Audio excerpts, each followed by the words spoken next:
एक दिन अचानक आसमान से कार्ड गेम पूरी दुनिया पर छा गया। जब सभी लोग इसे मजाक समझकर नजरअंदाज कर रहे थे, तब मैं हर कार्ड को ट्रेजर की तरह उठाकर जमा कर रहा था, क्योंकि मुझे पता था कि कुछ ही समय बाद ब्लड बॉल रेन आने वाली है। उस समय इंसानों का शिकार करने वाले अनगिनत ब्लड ज़ॉम्बीज उन ब्लड बॉल्स से बाहर निकलेंगे। साथ ही दुनिया का सारा फूड, वाटर और बाकी रिसोर्सेज अपनी ओरिजिनल यूजफुलनेस खो देंगे। अपोकलिप्स में जिंदा रहने के लिए लोगों को सिर्फ कार्ड से मिलने वाले रिसोर्सेज और स्पेशल टैलेंट स्किल्स पर निर्भर रहना होगा। लेकिन एक रीबॉर्न पर्सन होने के नाते मुझे पता था कि आज रात ठीक 12 बजे कार्ड्स की पहली बारिश होने वाली है। इसलिए मैं तुरंत घर से निकल गया और सारी तैयारी कर ली। जैसे ही घड़ी ने रात के 12 बजाए, अचानक ऐसा साउंड गूंजा मानो किसी दूसरे प्लेनेट से आ रहा हो। उसके तुरंत बाद मूसलाधार बारिश शुरू हो गई, लेकिन यह सामान्य बारिश नहीं थी। पहले आसमान से पानी गिरता था, मगर अब पोकर कार्ड्स के आकार के कार्ड्स बरस रहे थे। पास की वॉकिंग स्ट्रीट के लोग हैरानी से घरों से बाहर निकल आए और कार्ड रेन को देखने लगे, जबकि मैं पागलों की तरह कार्ड्स बटोर रहा था। बिना किसी सिलेक्शन के किसी भी कलर का कार्ड दिखता तो सीधे बैग में भर देता, क्योंकि ये सभी बेहद इंपॉर्टेंट स्ट्रेटेजिक रिसोर्सेज थे जो अपोकलिप्स में सर्वाइवल रेट को सबसे ज्यादा बढ़ा सकते थे। तभी कार्ड रेन के बीच मुझे एक कार्ड दिखाई दिया जो 7 रंगों की रोशनी से चमक रहा था और धीरे धीरे हवा में तैर रहा था। Legendary rainbow card. मैंने घबराहट में एक गहरी सांस ली और उसकी तरफ दौड़ पड़ा। एक जोरदार डाइव लगाकर मैंने उस रेनबो कार्ड को अपनी मुट्ठी में कसकर पकड़ लिया। लगभग 1 घंटे बाद कार्ड रेन रुक गई और मैं कुल 13 बैग्स कार्ड से भरने में सफल हो गया। वैन के स्टोरेज स्पेस में भरे हुए माउंटेन बैग्स को देखकर मेरा एक्साइटमेंट छिप नहीं रहा था। इस समय ज्यादा से ज्यादा लोग बाहर निकलकर कार्ड्स इकट्ठा करने लगे थे। किसी का ध्यान अपनी तरफ न जाए, इसलिए मैं तुरंत ड्राइविंग करके वॉकिंग स्ट्रीट छोड़कर पहले से बुक किए गए होटल की ओर निकल गया। एपोकलिप्स आने के बाद ही इन कार्ड्स की असली पावर सामने आने वाली थी। अब बस सनराइज का इंतजार था। मैं बेड पर लेट गया, लंबी सांस ली और सो गया। अगले दिन सुबह 8 बजे नीला आसमान अचानक काला पड़ गया। हजारों ब्लड बॉल्स आसमान से गिरने लगे और उनमें से खून से लथपथ ह्यूमन शेप्ड मॉन्स्टर्स निकलकर सबसे नजदीकी इंसानों पर टूट पड़े। मैं चुपचाप कर्टन बंद करके खड़ा रहा। चेहरे पर कोई इमोशन नहीं था। अपोकलिप्स में 5 साल गुजार चुके सर्वाइवर के लिए यह सीन सिर्फ शुरुआत ही। इसे एपेटाइजर भी नहीं कहा जा सकता था। इसके बाद मैंने 2 रेनबो कार्ड्स निकाले और उनमें से एक को पलट दिया। रंग बिरंगी रोशनी के बीच मुझे कार्ड पर बनी एक मस्कीटो दिखाई दी। Talent super recovery body. Super recovery body अपने मालिक को ऐसी बॉडी देता है जिसकी इंजरीज बेहद कम समय में खुद ठीक हो जाती हैं। चिढ़, मैंने कार्ड को फाड़ दिया। तुरंत मेरे पूरे शरीर में गर्म एनर्जी फैल गई। ये देखकर मेरे होंठों पर हल्की मुस्कान आ गई। बढ़िया। इसके बाद मैंने दूसरा लेजेंडरी कार्ड पलटा। Item safe house. Safe house 200 square metre क्षेत्र में बना एक इंडिपेंडेंट हाउस है जिसमें एब्सोल्यूट डिफेंस सिस्टम मौजूद है और यह एच बॉम्ब लेवल अटैक तक झेल सकता है। हालांकि सेफ हाउस की डिफेंस बेहद पावरफुल थी, लेकिन उसकी एक बड़ी कमजोरी भी थी, वह मूव नहीं कर सकता था। फिलहाल मेरा किसी एक जगह सेटल्ड होने का कोई इरादा नहीं था, इसलिए मैंने हाउस कार्ड को अपने पास सुरक्षित रख लिया। इसके बाद मैंने 10 गोल्डन कार्ड्स निकाले। कुल मिलाकर इन गोल्डन कार्ड्स की क्वालिटी बहुत हाई थी। चाहे सुपर स्ट्रेंथ हो या हेवी फिस्ट फाइटर,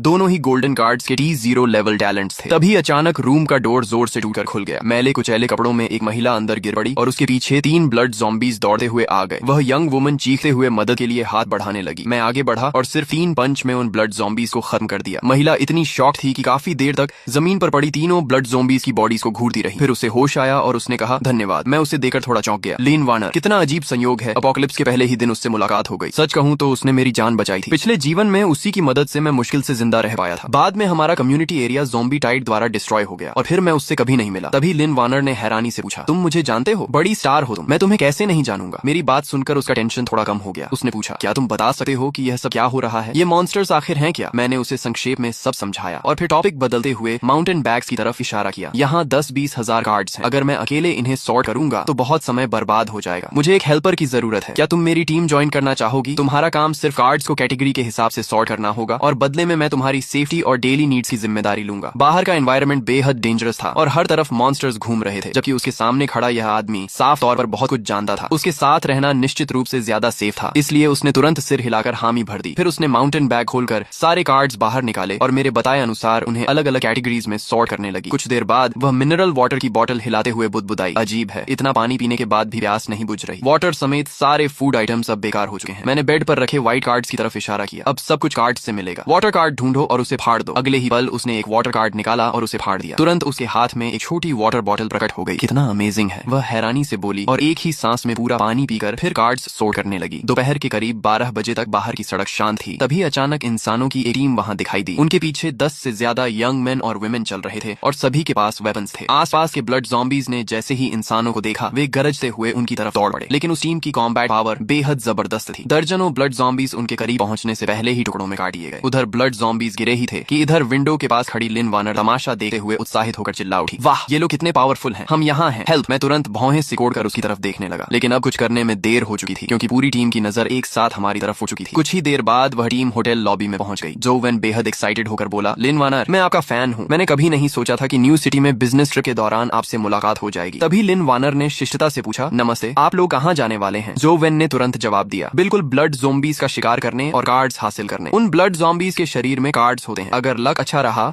और कोई ब्लू स्किल कार्ड मिल गया तो सर्वाइवल चांस काफी बढ़ जाएगा। मिस लिन, क्या आप हमारे साथ चलना चाहेंगी? हम बहुत स्ट्रांग हैं, जरूरत नहीं है, हम खुद अपनी सुरक्षा कर सकते हैं। चलो वापस चलते हैं। मैंने डॉक्टर को इशारा किया और मुड़कर जाने लगा। तभी जो वेन की नजर मुझ पर पड़ी। वह बोला, भाई जरा रुकिए, पता नहीं कल रात आपको कुछ कार्ड्स मिले या नहीं? कार्ड्स तो मिले हैं, कुछ ही हैं। मैंने कपड़ों के अंदर से दर्जन भर सिल्वर कार्ड्स निकाल लिए। ये देखकर सबकी आंखें लगभग बाहर निकल आईं। इतनी सारी सिल्वर कार्ड्स। जो वेन ने लालच भरी नजरों से उन्हें देखा और गला सूखते हुए बोला, लगता है बड़ी मोटी मछली हाथ लगी है। फिर उसका चेहरा बदल गया और उसकी आंखों में लालच भर गया। तुम अकेले इतने कार्ड्स का क्या करोगे? इन्हें हमें दे दो, हम तुम्हारी तरफ से संभाल कर रखेंगे। मैंने मुस्कुराकर सिर हिलाया और पूछा, क्या तुम अंदाजा लगा सकते हो कि मैं इन सिल्वर कार्ड्स को अपने पास क्यों रखे हुए हूँ और खुद इस्तेमाल क्यों नहीं कर रहा? क्या मतलब है तुम्हारा? जो वेन ने सावधानी से पूछा। मैंने अपनी मुट्ठी भींची और कहा, मतलब यह है कि तुम सब मरने वाले हो। हा हा हा, हम इतने लोग हैं। जो वेन अपनी बात पूरी भी नहीं कर पाया था कि उसकी आंखों के सामने अंधेरा छा गया। अगले ही पल वह पूरी तरह बेहोश होकर जमीन पर गिर पड़ा। सभी लोग शॉक में रह गए। उनके सामने खड़े इस युवक ने सिर्फ एक पंच में जो वेन का सिर चकनाचूर कर दिया था, जबकि जो वेन के पास सिल्वर टैलेंट भी था और उसे पलटकर जवाब देने का एक मौका तक नहीं मिला। इसके बाद मैंने एक गोल्डन कार्ड निकाली और उसे फाड़ दिया। तुरंत मेरे हाथ में एक डरावनी ब्लैक ब्लेड प्रकट हो गई, जिससे खतरनाक ऑरा निकल रहा था। अब तुम्हारी बारी है। अच्छा मौका है ये देखने का कि मेरी ब्लेड कितनी शार्प है। रुको, हमने तुम्हारा क्या बिगाड़ा है? हम तुमसे लड़ना नहीं चाहते, हम अभी यहाँ से चले जाते हैं। लेकिन मैंने उनकी एक नहीं सुनी। ब्लैक ब्लेड घुमाते हुए मैं सीधे भीड़ में घुस गया। तुरंत चीख पुकार मच गई। मेरे अटैक शुरू करने से लेकर पूरी टीम के खत्म होने तक कुल 2 मिनट भी नहीं लगे। इस समय लिन वानर जमीन पर बिखरी बॉडीज को देखकर खुद को रोक नहीं पाई और घुटनों के बल बैठकर जोर जोर से उल्टियां करने लगी। उसने सपने में भी नहीं सोचा था कि सामने से सभ्य दिखने वाला यह आदमी इतना निर्दयी और बेरहम हो सकता है। उल्टी खत्म हो जाए तो बॉडीज की तलाशी लेना मत भूलना। सारे कार्ड्स निकालकर मेरे पास ले आना। इतना कहकर मैंने ब्लेड म्यान में डाली और बिना पीछे देखे ऊपर चला गया। लगभग 15 मिनट बाद लिन वानर दर्जनों कार्ड्स लेकर वापस आई। उसकी आंखें लाल थीं और वह लगभग रोते हुए बोली, सॉरी, आगे से मैं कभी बेवजह नहीं बोलूंगी। मैंने हल्की मुस्कान के साथ माउंटेन बैग्स में भरे कार्ड्स की तरफ इशारा किया। काम जारी रखो। अगर मैं तुमसे नाराज होता तो तुम्हें भी उनके साथ काट चुका होता। आखिर अपोकलिप्स अभी अभी शुरू हुआ था। हर कोई इतनी जल्दी इसके अनुसार खुद को नहीं ढाल सका था। इसके बाद अगले कुछ घंटों में कई ह्यूमन टीम्स वहां से गुजरी, लेकिन पिछली घटना से सबक सीख चुकी लिन वानर ने चुप रहना सीख लिया था। शाम ढलते समय दूर से ब्लड ज़ॉम्बीज की डरावनी गर्जनाएं हवा में तैर कर आने लगी। अंधेरा होने वाला है, अब थोड़ा एक्सरसाइज करने का समय आ गया। मैंने बुदबुदाते हुए 5 सिल्वर कार्ड्स उसकी तरफ फेंक दी। ये क्या है? उसने हैरानी से पूछा। बाहर हंटिंग पर जाने से पहले इन 5 कार्ड्स को इस्तेमाल करो। लिन वानर ने एक एक करके सिल्वर कार्ड्स पलटी और पाया कि सभी कार्ड्स सपोर्ट टाइप स्किल्स थी। वह तुरंत समझ गई और बोली, अब समझी मैं कि तुम इतनी देर से सिल्वर कार्ड्स क्यों छांट रहे थे। तुम मुझे एक सपोर्ट टूल पर्सन बनाना चाहते हो। मैं हंस पड़ा। तुम्हें समझ नहीं है, सपोर्ट टाइप लोग सबसे वैल्यूएबल होते हैं। वे अपने साथियों को बड़े बफ्स देते हैं और खुद भी कुछ हद तक सेल्फ प्रोटेक्शन कर सकते हैं। अगर किसी दूसरी टीम ने तुम्हें पकड़ भी लिया तो वे तुम्हें आसानी से नहीं मारेंगे। और अगर तुम्हें टूल पर्सन बनना पसंद नहीं है तो मैं तुम्हारे लिए कॉम्बैट टैलेंट्स का सेट तैयार कर देता हूँ, फिर जाकर ब्लड ज़ॉम्बीज से हैंड टू हैंड फाइट करना। ये सुनते ही लिन वानर ने तेजी से सिर हिला दिया। ब्लड ज़ॉम्बीज के सड़े हुए शरीर की बदबू ही उसके लिए काफी थी। उसे हल्की क्लीनलीनेस ऑब्सेशन थी और वह सिर्फ सोचकर ही असहज हो गई। स्किल्स सीखने के बाद उसने व्यवस्थित रखे कार्ड्स की तरफ देखा और पूछा, लेकिन अगर हम बाहर जाएंगे तो इन कार्ड्स का क्या होगा? मैंने हाथ में पकड़ी गोल्डन कार्ड हिलाई। सारे कार्ड्स व्हीकल में शिफ्ट कर देंगे। इतना कहकर मैंने सारे माउंटेन बैग्स होटल गेट तक पहुंचा दिए। फिर मोटर होम गोल्डन कार्ड फाड़कर आगे फेंक दी। एक चमक के साथ वहां अचानक एक medium size luxury motor home प्रकट हो गई। उसके अंदर दिन जैसी रोशनी थी। लिन वानर आराम से बैठकर फिर कार्ड सोर्ट करने लगी। हम कहाँ जा रहे हैं? मेरी मानो तो हमारे पास पहले ही इतने कार्ड्स हैं कि 1-2 साल आराम से निकल जाएंगे। अब रिस्क लेने की क्या जरूरत है? किसी सुरक्षित जगह छिपकर रहना ही सबसे अच्छा नहीं होगा? मैंने उंगली हिलाते हुए कहा। अगर आखिर तक छिपे रहे तो रिसोर्सेज खत्म होने के बाद मौत तय है। एपोकलिप्स में लंबे समय तक जिंदा रहना है तो रिसोर्सेज लूट करने होंगे और खुद को लगातार स्ट्रांग बनाना होगा। तुम्हें पता है मैं रात में ही बाहर क्यों निकलता हूँ? लिन वानर ने सिर हिलाया। रात में ब्लड ज़ॉम्बीज ज्यादा वायलेंट हो जाते हैं और बेहतर क्वालिटी के कार्ड्स ड्रॉ करते हैं। इसके अलावा रात में एक नया मॉन्स्टर भी निकलता है। नया मॉन्स्टर? वह क्या है? ये सुनते ही उसके शरीर में सिहरन दौड़ गई। Night demon. इसकी स्पीड बहुत तेज होती है, स्ट्रेंथ बहुत ज्यादा होती है और डिफेंस भी बेहद हाई होती है। बस इसकी आंखें नहीं देख सकती, बाकी लगभग हर एट्रीब्यूट मैक्स लेवल पर होता है। नाइट डीमन का डिस्क्रिप्शन सुनते ही लिन वानर का चेहरा पीला पड़ गया। अगर नाइट डीमन इतना खतरनाक है तो हम उसे ढूंढने क्यों जा रहे हैं? हाई रिस्क का मतलब हाई रिवॉर्ड होता है। सबसे खराब स्थिति में भी night demon silver card draw करता है। लक अच्छा रहा तो गोल्डन कार्ड और शायद लेजेंडरी रेनबो कार्ड भी मिल सकती है। लेकिन तुमने खुद कहा था कि वह बहुत पावरफुल है। फुली आर्म्ड टीम्स भी उसे नहीं हरा पाती। नाइट डीमन पावरफुल है लेकिन मैं भी कमजोर नहीं हूँ। हम पहुंचने वाले हैं। तुम व्हीकल के अंदर रहना और बफ ऑरा चालू रखना। इस समय रेजिडेंशियल एरिया में कुछ लाइट्स जल रही थी। खुले मैदान में दर्जनों ब्लड ज़ॉम्बीज लाशों को नोच नोच कर खा रहे थे और ज़ॉम्बी ग्रू के बीच एक विशाल मॉन्स्टर लेटा हुआ था। उसकी हाइट कम से कम 2 से 3 मीटर थी और वेट 500 पाउंड से ज्यादा। लिन वानर ने मुंह ढक लिया। उसकी आंखें शॉक से फैल गईं। वह सोच भी नहीं सकती थी कि इंसान इंसान ऐसे मॉन्स्टर का सामना कैसे कर सकते हैं। तभी मैंने व्हीकल की लाइट्स बंद कर दी, की निकाली और ब्लैक ब्लेड लेकर नीचे उतर गया। नाइट डीमन से निपटने के मेरे पास कई तरीके थे। सबसे आसान तरीका फॉरेस्ट वुल्फ स्नाइपर राइफल से दूर से हेडशॉट करना था, लेकिन मैं अपनी असली कॉम्बैट स्ट्रेंथ टेस्ट करना चाहता था। सबसे महत्वपूर्ण बात यह थी कि क्लोज कॉम्बैट किल का रिवॉर्ड लॉन्ग रेंज किल से कहीं बेहतर मिलता था। यह बात पिछले जीवन में कई टेस्ट के बाद साबित हुई थी। जब हमारे बीच लगभग 20 मीटर का फासला बचा था, तब ब्लड ज़ॉम्बीज ने मेरी गंध महसूस कर ली। वे अपनी ह्यूमन फीस छोड़कर गरजते हुए मेरी तरफ दौड़ पड़े। मैंने शांत भाव से ब्लेड घुमाई। एक स्लैश में कई ब्लड ज़ॉम्बीज कट गए। अगला अटैक हुआ और 5 और ब्लड ज़ॉम्बीज मारे गए। 20 से ज्यादा ब्लड ज़ॉम्बीज मेरे कपड़ों को छू भी नहीं पाए और सभी खत्म हो गए। नाइट डीमन ने धीरे धीरे अपना विशाल शरीर घुमाकर मेरी तरफ देखा। ब्लड ज़ॉम्बीज के मुकाबले उसमें कुछ इंटेलिजेंस भी थी। उसकी इंस्टिंक्ट उसे बता रही थी कि सामने खड़ा इंसान बेहद खतरनाक है। मैंने ब्लेड से खून झटक दिया और आगे बढ़ा। उसी समय नाइट डीमन भी हरकत में आया। वह 7-8 मीटर ऊंची छलांग लगाकर मेरी तरफ झपटा। उसके 2 फुट लंबे शार्प क्लॉज हवा चीरते हुए मेरी तरफ आए। मैंने तेजी से स्लाइड किया और उसके शरीर के नीचे घुस गया। फिर ब्लैक ब्लेड को पूरी ताकत से ऊपर की तरफ घोंप दिया। बिना किसी सस्पेंस के ब्लेड उसके शरीर को आर पार चीरती हुई निकल गई। नाइट डीमन जमीन पर गिर पड़ा, लेकिन वह अभी मरा नहीं था। वह दर्द से तड़पते हुए जमीन पर बुरी तरह छटपटाने लगा। मैं तुरंत आगे बढ़ा और नाइट डीमन को फाइनल ब्लो देकर पूरी तरह खत्म कर दिया। जल्द ही इस छोटी बैटल का लूट सामने आ गया। White cards 9, green cards 4, blue cards 2 और सिल्वर कार्ड्स 3। सच कहूं तो लूट काफी पुअर था। मैं बिल्कुल सेटिस्फाइड नहीं था, लेकिन अभी सिर्फ शाम के 7 बजे थे और पूरी रात अभी बाकी थी। इसके बाद मैं व्हीकल चलाकर आगे बढ़ता रहा। तभी अचानक मैंने जोर से ब्रेक लगा दी। लिन वार्नर समझ गई कि जरूर कुछ हुआ है। वह जल्दी से आगे आई। विंडो से बाहर देखते ही उसने ऐसा सीन देखा जिसे वह जिंदगी भर नहीं भूल पाएगी। लगभग 200 मीटर दूर एक 5-6 मीटर ऊंचा विशाल ब्लड रेड हार्ट लगातार धड़क रहा था। उसके चारों तरफ 100 से ज्यादा ब्लड ज़ॉम्बीज बिना किसी डायरेक्शन के इधर उधर घूम रहे थे। लिन वार्नर ने घबराकर अपना मुंह ढक लिया। उसकी आंखों में फियर और शॉक साफ दिखाई दे रहे थे। ये क्या है? Blood nest. मेरी बात सुनकर लिन वार्नर कुछ पल के लिए जड़ हो गई और उसके चेहरे पर चिंता छा गई। क्या तुम उस चीज से लड़ने का इरादा रखते हो? इतनी जल्दी किस बात की? मैं ड्राइवर सीट पर बैठ गया और दूर से उस विशाल ब्लड नेस्ट को ध्यान से देखने लगा। असल में मेरी ओरिजिनल प्लान ये थी कि मैं सीधे ईस्ट डायरेक्शन में ड्राइव करके पड़ोसी सी सिटी जाऊं और वहां अपने एक पुराने फ्रेंड को ढूंढूं। लेकिन प्लान्स हमेशा रियलिटी के अनुसार नहीं चलते। इस क्रॉस रोड पर अचानक यह इवॉल्विंग जायंट ब्लड नेस्ट दिखाई दे गया। ऐसी अपॉर्चुनिटी छोड़कर जाना मेरे लिए नामुमकिन था, क्योंकि इवॉल्व्ड ब्लड नेस्ट से मिलने वाले रिवॉर्ड्स और ड्रॉप रेट सामान्य ब्लड नेस्ट या नाइट डीमन से 10 गुना से भी ज्यादा वैल्यूएबल होते हैं। लेकिन फिलहाल एक ही प्रॉब्लम थी। मुझे नहीं पता था कि ब्लड नेस्ट को एवोल्यूशन पूरी करने में कितना टाइम लगेगा। समय धीरे धीरे गुजरता गया। देखते ही देखते कई घंटे बीत गए। तभी अचानक वे ब्लड ज़ॉम्बीज जो अब तक सुस्त और बेपरवाह घूम रहे थे, जैसे किसी चीज को महसूस कर बैठे, वे सभी एक साथ क्रॉस रोड के दाईं तरफ मुड़े और जोर जोर से गरजते हुए वहां की ओर दौड़ पड़े। अगले ही पल लगातार गनफायर की आवाजें गूंज उठी। गोलियों की बौछार में ब्लड ज़ॉम्बी ग्रुप ऐसे फटने लगा मानो पुराने कपड़े के टुकड़े हवा में उड़ रहे हों। मैंने मिलिट्री बिनोक्यूलर्स निकाली और ध्यान से देखने लगा। लेंस के अंदर एक ह्यूमन टीम दिखाई दी। वे सभी ब्लू कॉम्बैट यूनिफॉर्म पहने हुए थे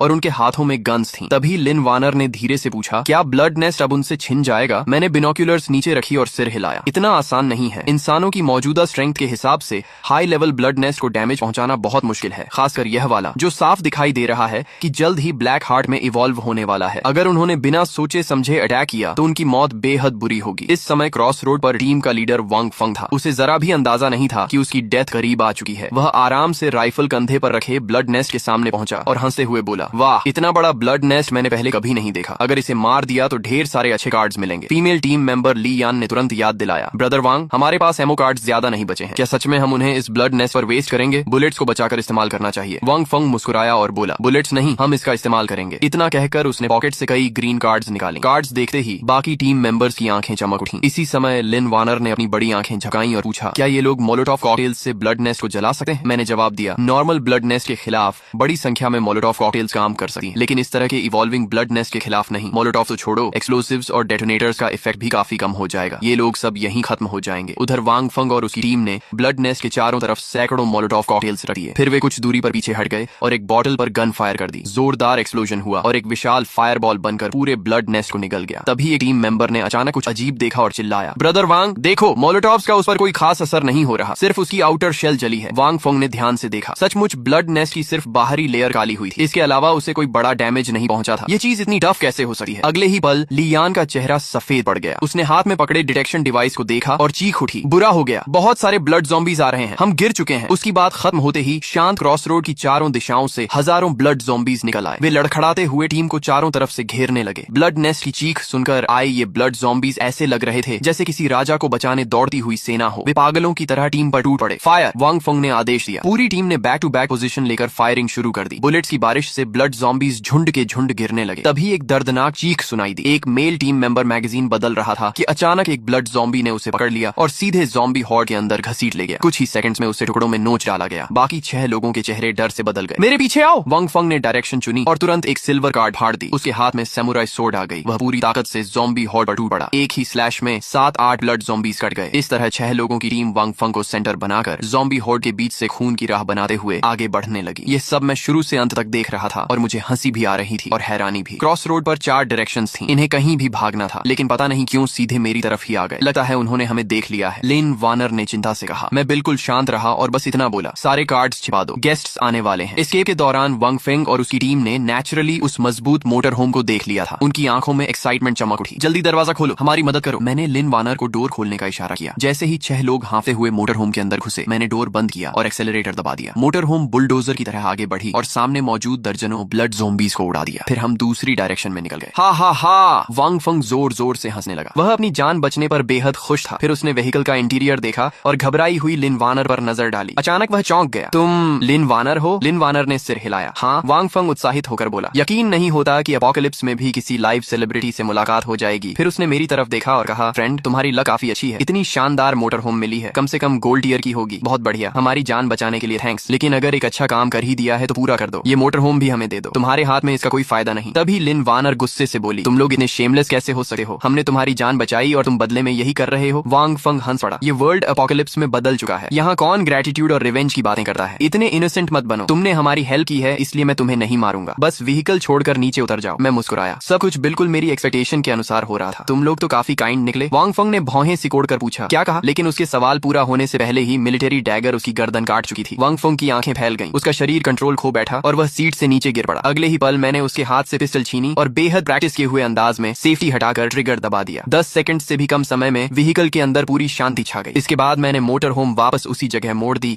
जहां ब्लड नेस्ट मौजूद था। सामने का सीन देखकर कोई भी कांप उठा। पूरे इलाके में हजारों ब्लड ज़ॉम्बीज का समुद्र उमड़ रहा था। मैंने गहरी सांस ली। लगता है फिर से रिसोर्सेज खर्च करने पड़ेंगे। आखिर इतने सारे ब्लड ज़ॉम्बीज को सिर्फ पर्सनल स्ट्रेंथ के भरोसे साफ करना नामुमकिन था। जब तक कई दर्जन लोगों की टीम न हो, उन्हें खत्म करना आसान नहीं था। सबसे पहले मैंने ड्रोन का इस्तेमाल किया और ऊपर से ज़ॉम्बीज पर पेट्रोल छिड़कना शुरू कर दिया। उसके बाद दूसरे ड्रोन की मदद से मोलोटॉव कॉकटेल्स को हवा के रास्ते ज़ॉम्बी हॉर्ड के बीच पहुंचाया। अगले ही पल जैसे ही मोलोटॉव कॉकटेल्स फटे, नीचे का पूरा इलाका आगे समुद्र में बदल गया। हजारों ब्लड ज़ॉम्बीज एक ही बार में जलकर खत्म हो गए। इसके बाद मैंने मोटर होम के अंदर मौजूद सभी डेड बॉडीज बाहर निकाली और एक एक करके ब्लड नेस्ट के पास फेंक दी। लगभग 5 मिनट बाद जमीन फटने लगी और कई टेंटिकल्स बाहर निकल आए। वे 6 बॉडीज और एक हेड से चिपक गए। वे ब्लड नेस्ट की रूट्स थी। ब्लड नेस्ट इंसानी फ्लैश और ब्लड को अब्सॉर्ब करके एवोल्यूशन या ग्रोथ करता था। जब उसने सभी बॉडीज अब्सॉर्ब कर ली तो विशाल ब्लड नेस्ट अचानक जोर से कांप उठा। उसके अंदर से एक ऐसी अजीब ऑरा निकलने लगी जिसे शब्दों में बयान करना मुश्किल था। एवोल्यूशन शुरू हो गई है। मेरा दिल एक्साइटमेंट से उछल रहा था, लेकिन चेहरे पर हमेशा की तरह शांति बनी हुई थी। तभी लिन वानर ने उत्सुकता से पूछा, एवोल्यूशन के बाद तो यह और भी पावरफुल हो जाएगा, है ना? मैंने सिर हिलाया। एवोल्यूशन के बाद ब्लड नेस्ट इतना स्ट्रांग हो जाता है कि उसे मॉन्स्टर कहना भी कम होगा। फिलहाल पूरी दुनिया में कोई भी अकेला इंसान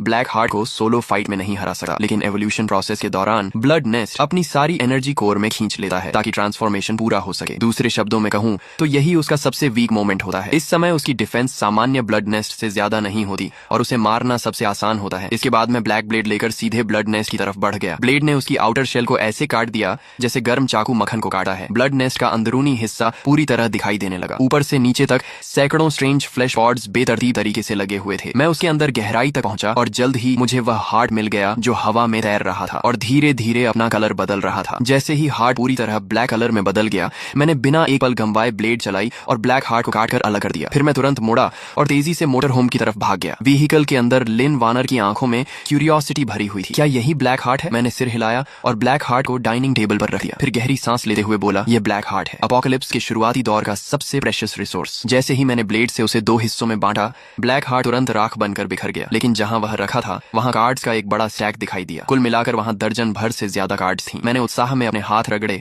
और कार्ड्स को एक एक करके देखने लगा। उनमें 2 रेनबो कार्ड्स थी और 6 गोल्डन कार्ड्स। बाकी कार्ड्स भी कम वैल्यूएबल नहीं थी। 6 गोल्डन कार्ड्स में से फूड कार्ड और बायोलॉजिस्ट टैलेंट फिलहाल मेरे किसी काम की नहीं थी, लेकिन बाकी 4 गोल्डन कार्ड्स असली T0 लेवल टैलेंट थी। इसके बाद मैंने पहली रेनबो कार्ड पलटी। उसका डिस्क्रिप्शन पढ़ते ही मेरी प्यूपल्स सिकुड़ गई। Talent, spirit control art. ये टैलेंट अपने ओनर को स्पिरिचुअल एनर्जी कंट्रोल करने की एबिलिटी देती है। रिक्वायरमेंट 8 मेरिडियंस अनलॉक होना जरूरी। ये रेनबो कार्ड्स में भी गॉड ईयर टैलेंट थी, लेकिन कंडीशन बहुत स्ट्रिक्ट थी, इसलिए अभी इसे सीखना संभव नहीं था। मैंने स्पिरिट कंट्रोल आर्ट को संभाल कर रख दिया और दूसरी रेनबो कार्ड उठाई। जैसे ही मैंने उसका डिस्क्रिप्शन पढ़ा, मैं खुद को हंसने से इसे रोक नहीं पाया। इक्विपमेंट इलेक्ट्रॉनिक प्रोटेक्शन ब्रेसलेट, जब तक इसमें पावर है तब तक यूजर आसानी से नहीं मरेगा। पिछले जीवन में मैंने किसी को यह ब्रेसलेट इस्तेमाल करते देखा था। इसे चार्ज करने के लिए सिल्वर बैटरी कार्ड्स की जरूरत पड़ती थी। फुल चार्ज होने के बाद यह 3 फेटल अटैक्स तक ब्लॉक कर सकता था। इसका मैकेनिज्म सीधा था। एनिमी का अटैक ब्रेसलेट के शील्ड द्वारा अब्सॉर्ब कर लिया जाता था। बेशक इसकी भी लिमिट थी। अगर अटैक उसकी डिफेंस कैपेसिटी से ज्यादा पावरफुल हो तो शील्ड फेल हो जाता था, लेकिन सामान्य स्थिति में यह एक पैसिव सुपर शील्ड जैसा था। मैंने तुरंत ब्रेसलेट निकालकर अपनी रिस्ट पर पहन लिया। फिर टैक्टिकल वेस्ट से 3 सिल्वर बैटरी कार्ड्स निकाली। जैसे ही ब्रेसलेट की 3 ग्रीन एनर्जी बार्स फुल हुई, मुझे जबरदस्त सेंस ऑफ सिक्योरिटी महसूस हुआ। कुछ सोचकर मैंने पिस्टल लिन वानर की तरफ बढ़ाई, फिर अपनी फॉरहेड की तरफ इशारा करते हुए कहा, मुझ पर फायर करो। लिन वानर शॉक में पड़ गई। क्या? चिंता मत करो, मैं सिर्फ ब्रेसलेट की डिफेंस टेस्ट करना चाहता हूँ। मैं अपनी जान के साथ गेम नहीं खेल रहा। शूट करो। मेरे बार बार कहने पर उसने दांत भींचे और ट्रिगर दबा दिया। बैंग! बुलेट मेरी फॉरहेड के पास पहुंचते ही एक ट्रांसपेरेंट शील्ड में समा गई और बिना कोई निशान छोड़े गायब हो गई। मैंने ब्रेसलेट की तरफ देखा। जैसा उम्मीद थी, उसकी एक एनर्जी बार कम हो चुकी थी। इस समय लिन वानर के चेहरे पर सिर्फ शॉक नहीं था, बल्कि पेन भी साफ दिखाई दे रहा था। कारण जानने पर मैं खुद को हंसने से रोक नहीं पाया। असल में पिस्टल की रिकॉइल इतनी स्ट्रांग थी कि उसके रिस्ट जॉइंट में चोट लग गई थी। सच में तुम बहुत फ्रेजाइल हो। मैंने उसे सहारा देकर डाइनिंग एरिया में बैठाया और उसकी रिस्ट वापस सही पोजीशन में सेट कर दी। लगता है फायर आर्म्स तुम्हारे लिए सूटेबल नहीं है। तुम्हें क्रॉसबो इस्तेमाल करना चाहिए। लिन वानर ने अपनी रिस्ट हल्के से मलते हुए कहा, जब मैं शूटिंग कर रही थी तब एक बार मैकेनिकल बो की ट्रेनिंग ली थी। क्या तुम्हारे पास ऐसा कुछ है? मैंने मुस्कुराते हुए जवाब दिया, सिर्फ एक नहीं, काफी सारे हैं। फिर मैंने सिल्वर कार्ड्स निकाली। कुल 6 सिल्वर मैकेनिकल क्रॉसबोज थी। उनकी फंक्शंस और पावर बिल्कुल सेम थी। फर्क सिर्फ इतना था कि हर क्रॉसबो की कलर कोटिंग अलग अलग थी। अच्छा। लिन वानर ने बेहद स्किल्ड तरीके से मैकेनिकल क्रॉसबो उठाया, बो स्ट्रिंग खींची और एरो सेट किया। सिर्फ स्विश की आवाज आई और एरो एक लाइट स्ट्रीम की तरह उड़ता हुआ गया। वह इतनी एक्यूरेसी से टारगेट पर लगा कि इलेक्ट्रिक पोल से लगभग 3 मीटर दूर पड़े डस्टबिन में जाकर धंस गया। कमाल है, मैंने थम्स अप दिखाया। मेरी तारीफ सुनकर लिन वानर का चेहरा शर्म से लाल हो गया। बहुत समय से प्रैक्टिस नहीं की थी, मुझे एक बार और ट्राई करने दो। मैंने तुरंत रोक दिया, अभी नहीं, पहले ये कार्ड्स इस्तेमाल करो, फिर प्रैक्टिस करना। मैंने पहले से अलग रखी हुई कुछ सिल्वर कार्ड्स उसकी तरफ बढ़ाई। उनमें talent, attack speed mastery, talent, precision, talent, long range shooting और स्किल मास्टर आर्चर शामिल थे। लिन वानर अविश्वास से मुझे देखने लगी। ये सारी कार्ड्स मेरे लिए हैं। मैंने सिर हिलाया। हाँ, आगे मिलने वाले मॉन्स्टर्स लगातार स्ट्रॉन्ग होते जाएंगे। मुझे एक रिलायबल टीममेट चाहिए। ये सुनते ही उसके गाल और लाल हो गए। वह अच्छी तरह जानती थी कि पिछले 2 दिनों में उसने आखिर किया ही क्या था। पहला काम कार्ड्स सॉर्ट करना, दूसरा काम कार्ड्स सॉर्ट करना, तीसरा काम फिर से कार्ड्स सॉर्ट करना। लेकिन ये सोचकर कि अब वह मेरे साथ शोल्डर टू शोल्डर फाइट कर सकेगी, उसके दिल में खुशी भर गई। थैंक यू मुझ पर भरोसा करने के लिए। इसके बाद सिल्वर टैलेंट्स के बफ मिलने के कारण उसकी एक्यूरेसी और एरो पावर कई गुना बढ़ गई। स्टैटिक टारगेट पर उसका हिट रेट सीधे 95% तक पहुंच गया, जबकि मूविंग टारगेट पर भी 77% था। अफसोस सिर्फ इतना था कि आसपास के सारे ब्लड ज़ॉम्बीज पहले ही साफ हो चुके थे, वरना मैं उसकी रियल कॉम्बैट परफॉर्मेंस देखना चाहता था। इस शानदार दिन की सक्सेस सेलिब्रेट करने के लिए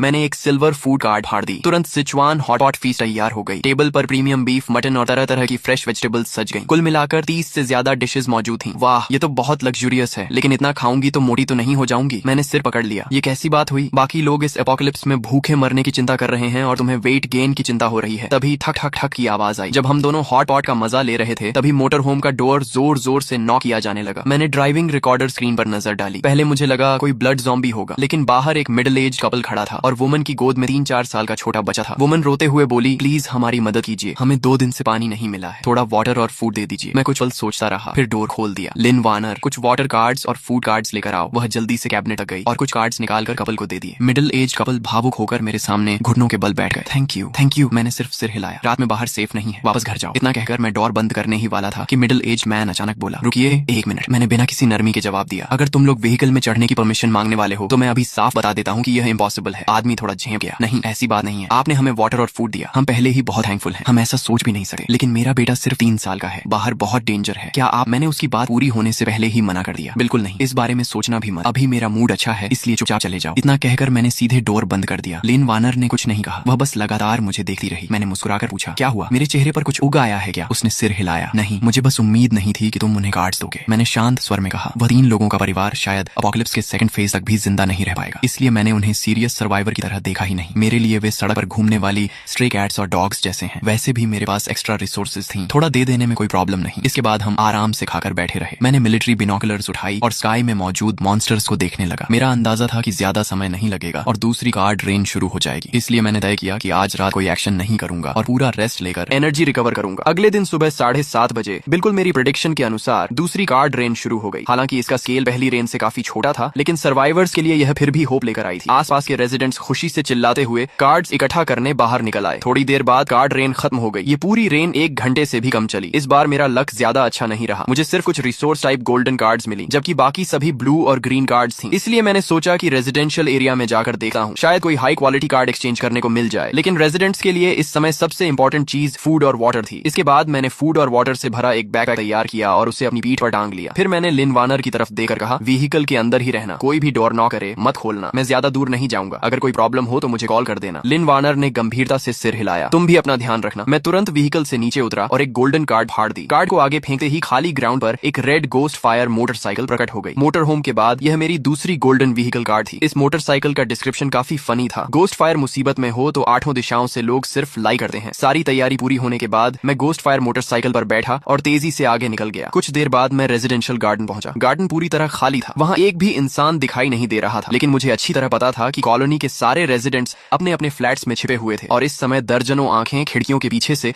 मुझे चुपचाप देख रही थीं। मैं तुम लोगों के लिए कोई थ्रेट नहीं हूँ, मैं सिर्फ ट्रेड करने आया हूँ। मेरे पास फूड कार्ड्स और वाटर कार्ड्स की बड़ी क्वांटिटी है। मैं इन्हें फूड के अलावा किसी भी ग्रीन कार्ड या ब्लू कार्ड के बदले एक्सचेंज करना चाहता हूँ। अगर किसी के पास सिल्वर कार्ड या गोल्डन कार्ड है तो मैं और भी अच्छा रेट देने को तैयार हूँ। अपनी सिंसेरिटी दिखाने के लिए मैंने खुद बैग खोला और अंदर भरी रिसोर्स वाइट कार्ड्स बाहर निकालकर सबको दिखा दी। ऐसा मौका बार बार नहीं मिलेगा। मैं यहाँ ज्यादा देर रुकने वाला भी नहीं हूँ। कुछ देर तक आवाज लगाने के बाद अपार्टमेंट बिल्डिंग के अंदर से लोग सावधानी से बाहर निकलने लगे। जल्द ही मैंने 1000 से ज्यादा रिसोर्स वाइट कार्ड्स के बदले 300 से ज्यादा ब्लू और ग्रीन कार्ड्स हासिल कर ली, जिनकी यूजफुलनेस ज्यादा नहीं थी। जब एक्सचेंज लगभग खत्म हो गया तो मैं वापस जाने की तैयारी करने लगा। तभी पीछे से एक जानी पहचानी आवाज सुनाई दी, रेनबो कार्ड, तुम इसे कैसे एक्सचेंज करोगे, कैसे एक्सचेंज करोगे? ये सुनते ही मैं कुछ पल के लिए फ्रीज हो गया। मैंने तुरंत पीछे मुड़कर देखा, सामने वही आदमी खड़ा था जो पिछली रात मुझसे फूड मांगने आया था, वांग गुई। मैंने खुद को संभाला और धीरे से पूछा, तुम्हारे पास रेनबो कार्ड है? कार्ड का नाम क्या है? वांग गुई ने धीमी आवाज में कहा, स्पेस रिंग। ये सुनते ही मैंने गहरी सांस खींची। स्पेस रिंग, ये एक एब्सोल्यूट स्ट्रेटेजिक इक्विपमेंट थी। क्या तुम मेरी व्हीकल में चलकर आराम से बात करना चाहोगे? मुझे लगा वह मना कर देगा, लेकिन उसने बस एक छोटी सी हूं की आवाज निकाली और सीधे मेरी गोस्ट फायर मोटरसाइकिल पर बैठ गया। अगले ही पल उसने भूत जैसी शांत आवाज में कहा, कार्ड मैंने कहीं छिपा दी है, अगर तुम मुझे मार भी दोगे तो तुम्हें कुछ नहीं मिलेगा। मैं कुछ पल के लिए चौंका, फिर मुस्कुरा दिया। मोटर होम के अंदर पहुंचने के बाद मैंने लिन वार्नर से कहा कि वांग गुई को एक कप कॉफी और करी बीफ राइस दे दे। वांग गुई ने बिना कोई फॉर्मेलिटी दिखाए खाना पकड़ लिया और भूखे जानवर की तरह खाने लगा। मैं बिल्कुल भी जल्दी में नहीं था। उसके पूरा खाने का इंतजार किया और फिर बोला, अब ट्रेड की बात कर सकते हैं, तुम बदले में क्या चाहते हो? वांग गुई ने आंखें पोंछी और बोला, मुझे कोई कार्ड नहीं चाहिए, मुझे बस तुमसे 3 लोगों को मारना है। मेरी भौहें सिकुड़ गईं। कुछ तो गड़बड़ थी। क्या हुआ? वांग गुई की आंखें खाली थी। मेरी वाइफ मर गई, मेरा बेटा भी मर गया। ये सुनते ही लिन वार्नर शॉक में पड़ गई। क्या कल रात तो वे ठीक थे, अचानक ऐसा कैसे हो गया? वांग गुई की आवाज कांप उठी। मेरी वाइफ और बेटे को मारने वाले हु दाजून, वंग जिचेंग और जो यून हैं। उन्होंने बारी बारी से मेरी वाइफ को टॉर्चर किया और मेरे बेटे का गला घोंट दिया। अगले ही पल वांग गुई अचानक बेकाबू हो गया। उसने टेबल पर मुट्ठी दे मारी और चिल्लाया, मैं उन्हें मरते हुए देखना चाहता हूँ, बस उन्हें मार दो, रेनबो कार्ड तुम्हारी होगी, प्लीज मेरी मदद करो, मैं जानता हूँ कि तुम्हारे पास यह करने की पावर है। मैंने कुछ देर तक उस आदमी को देखा जो दर्द और ग्रीफ से टूट चुका था। फिर शांत स्वर में बोला, मैं तुम्हारी डील एक्सेप्ट करता हूँ और एक एक्स्ट्रा कंडीशन भी दूंगा, अगर सिचुएशन ने अलाउ किया तो तुम्हें खुद रिवेंज लेने का मौका मिलेगा। इसके बाद मैंने अपनी वॉच देखी, ब्लैक ब्लेड उठाई और खड़ा हो गया, मेरे साथ चलो। 5 मिनट बाद मैं वांग गुई को लेकर फिर उसी रेजिडेंशियल एरिया में पहुंच गया। मैं उससे पूछने ही वाला था कि वे लोग कहाँ रहते हैं, तभी उसने मेरा हाथ पकड़ लिया। उसका शरीर कांप रहा था। वो वही है, सामने वही लोग हैं। मैंने नजर उठाई, सामने से 3 यंग मैन हमारी तरफ आ रहे थे। तभी हु दाजुन मुस्कुराया, अरे वांग गुई वापस आ गया। वांग गुई की आंखें खून की तरह लाल थीं। तुम लोगों ने मेरी वाइफ और बेटे को मारा है, इनकार मत करना, किसी ने सब देखा है। हु दाजुन हंस पड़ा, किसने कहा कि मैं इनकार करूंगा? हाँ, मैंने ही मारा है, तो क्या कर लोगे? तभी वंग जिचेंग भी हंसे हुए बोला, एक बात माननी पड़ेगी, तुम्हारी वाइफ कमाल की थी, तुम्हें अंदाजा भी नहीं है कि जब हम उसके साथ थे तो वह कितनी कोऑपरेटिव थी। वांग गुई का दिमाग पूरी तरह टूट गया। मैं तुम लोगों को मार डालूंगा, वह पागलों की तरह आगे झपटा, लेकिन मैंने उसे पकड़ लिया। मेरे चेहरे पर कोई इमोशन नहीं था। किसी की वाइफ के साथ जबरदस्ती करना, फिर मर्डर करना और यहाँ तक कि छोटे बच्चे को भी नहीं छोड़ना। तुम लोग सच में नीचे गिर चुके हो। हु दाजुन ने मुझे घूरते हुए कहा, तो तुम इसे रिवेंज दिलाने आए हो? उसके चेहरे पर साफ चैलेंज था। उसी समय उसके साथ खड़े दोनों लोगों ने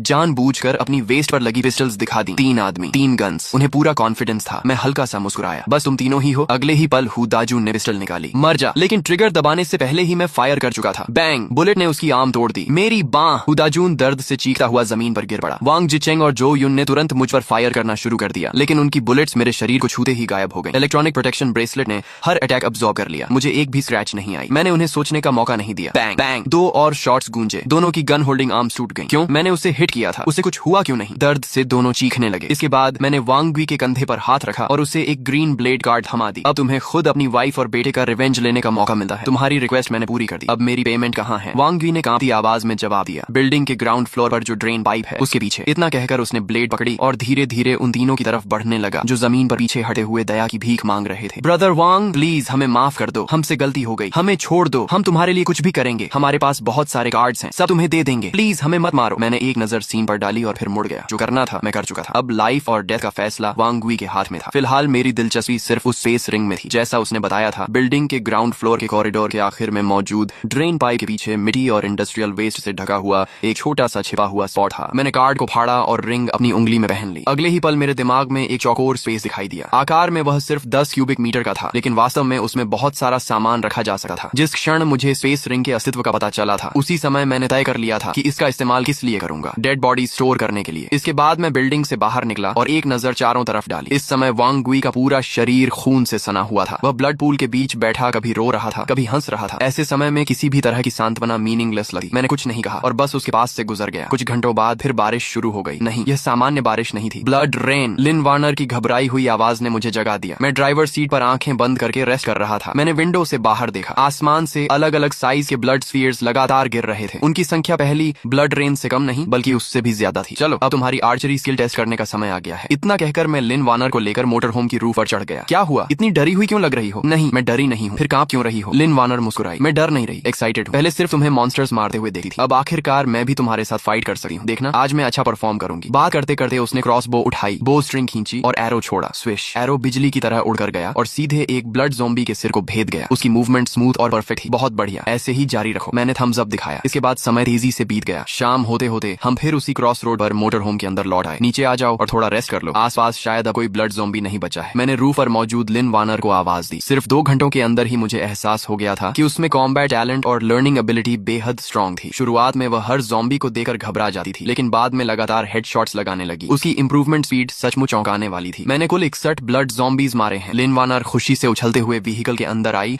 और अचीवमेंट बताने लगी। मैं मुस्कुराया। कमाल है, अब जाकर कपड़े बदलो, नहा लो और फिर खाना खाते हैं। थोड़ी देर बाद वह फ्रेश होकर वापस आई। उसने साफ व्हाइट शर्ट पहन रखी थी और हेयर ड्रायर से बाल सुखाते हुए पूछा, क्या हम आज रात यहाँ से निकलने वाले हैं? मैंने सिर हिलाया। हाँ, अंधेरा होने के बाद हम रास्ता साफ करते हुए आगे बढ़ेंगे। अभी अभी ब्लड रेन हुई है, इसलिए सिटी के हर हिस्से में ब्लड ज़ॉम्बीज और ब्लड नेस्ट की भरमार होगी। रिसोर्सेज कलेक्ट करने का इससे अच्छा मौका नहीं मिलेगा। तभी व्हीकल के बाहर से वांग गुई की आवाज सुनाई दी। चिन लैंग, क्या तुम अंदर हो? मैं थोड़ा हैरान हुआ। मुझे उम्मीद नहीं थी कि यह आदमी अभी तक जिंदा होगा, और उससे भी ज्यादा हैरानी इस बात की थी कि उसकी गोद में एक हाफ कॉन्शियस छोटा लड़का था। मैंने डोर खोला और उसे अंदर आने दिया। ये बच्चा कौन है? वांग गुई ने दुखी स्वर में कहा। अपोकलिप्स शुरू होने से पहले इसकी माँ बिजनेस ट्रिप पर बाहर गई हुई थी और अब उसका कोई कांटेक्ट नहीं हो पा रहा। कुछ समय पहले इसके पिता को मॉन्स्टर्स ने मार डाला। फिर उसने लड़के की तरफ देखकर कहा, इसे ब्लड ज़ॉम्बी ने काट लिया है। क्या तुम इसे बचा सकते हो? मैंने भौहें सिकोड़ ली। कुछ घंटे पहले वाला टूटा हुआ वांग गुई अब पहले जैसा नहीं लग रहा था। साफ दिखाई दे रहा था कि इस बच्चे की वजह से उसे जीने का नया रीजन मिल गया था। लेकिन सिल्वर सीरम कार्ड्स बेहद प्रेशियस थी। मेरे पास भी सिर्फ 10-15 ही बची थी। मेरे पास कार्ड्स हैं, मैं एक्सचेंज कर सकता हूँ। वांग गुई ने जल्दबाजी में पॉकेट से ब्लू और ग्रीन कार्ड्स का ढेर निकाल लिया। मैंने सवाल बदल दिया, तुम लोगों ने ब्लड ज़ॉम्बीज को कैसे रोका? कॉलोनी में अभी कितने लोग बचे हैं? वांग गुई ने लंबी सांस छोड़ी। मैंने सबको बिल्डिंग के अंदर डिफेंसिव पोजीशन लेने का सजेशन दिया था, नहीं तो जल्दी या देर से सब मर जाते। अच्छी बात यह रही कि लोगों ने मेरी बात मान ली, लेकिन हमारी स्ट्रेंथ बहुत कमजोर थी। ब्लड ज़ॉम्बीज को खत्म करने के लिए आधे से ज्यादा लोगों की जान चली गई। अब शायद सिर्फ 30 या 40 लोग ही बचे हैं, और उनमें भी ज्यादातर यंग पीपल हैं जो फाइट करने की हिम्मत रखते हैं। मेरी बात सुनकर वांग गुई कुछ पल के लिए चुप हो गया। फिर जैसे उसे कुछ समझ में आया, उसका चेहरा एक्साइटमेंट से भर गया। हाँ, जो लोग मेरे साथ लड़ रहे थे वे सभी यंग हैं, बहुत ब्रेव हैं। उनमें से कुछ ने टैलेंट्स भी अपग्रेड किए हैं। क्या तुम वह बात पूरी भी नहीं कर पाया था कि मैं हल्का सा हंस पड़ा? इतना एक्साइटेड मत हो, मैंने तो बस कैजुअल क्वेश्चन पूछा था। वांग गुई के चेहरे पर तुरंत डिसअपॉइंटमेंट आ गया। रात में बाहर डेंजर है, मैं तुम्हें वापस छोड़ देता हूँ। इसके बाद मैंने मोटर होम स्टार्ट की और वांग गुई वो उस छोटे लड़के को रेजिडेंशियल एरिया तक छोड़ने गया। मैं वांग गुई के साथ अंदर जाकर देखा हूँ, तुम व्हीकल का ध्यान रखना। मैंने लिन वार्नर को निर्देश दिया और वांग गुई के साथ अंदर चला गया। सिक्योरिटी हॉल के अंदर मौजूद यंग सर्वाइवर्स ने मुझे देखते ही उत्साह दिखाया। बिग ब्रदर, क्या आप हमारी मदद करने आए हैं? बोलने वाला यंग मैन मुझे पहचान में आ गया। वही लड़का था